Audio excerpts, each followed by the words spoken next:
है बड़ी सैमसंग की तरफ से न्यू स्मार्टफोन इंडिया में लॉन्च होने वाला है। जी हाँ गाइस, ये आपको देखने के लिए मिल जाएगा सैमसंग की तरफ से Samsung Galaxy M54 5G smartphone देखने के लिए मिल जाएगा। इसमें आपको काफी क्लियर स्पेसिफिकेशन देखने के लिए मिल जाएगा, जैसे कि आपको यहाँ सुपर एमुलेट पैनल देखने के लिए मिल जाएगा हायर रिफ्रेश रेट के साथ। सैमसंग की तरफ से आपको यहाँ लेटेस्ट चिपसेट देखने के लिए मिल जाएगा, एक्जीनोस 1380 वाला चिपसेट देखने के लिए मिल जाएगा।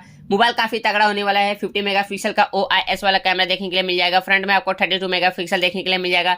5000 mAh की बड़ी बैटरी, 25 वाट का फास्ट चार्जर, और इसमें आपको सारे कड़क स्पेसिफिकेशन देखने के लिए मिल जाएंगे। और ये आपको फेब के एंड तक इंडिया में देखने के लिए मिल जाएगा। इसकी प्राइसिंग 6128 का कहीं ना कहीं आपको देखने के लिए मिल जाएगा, 25 से 26 के रेंज में देखने के लिए मिल जाएगा। सो बट इस स्मार्टफोन का आप डेफिनेटली वेट कर सकते हो।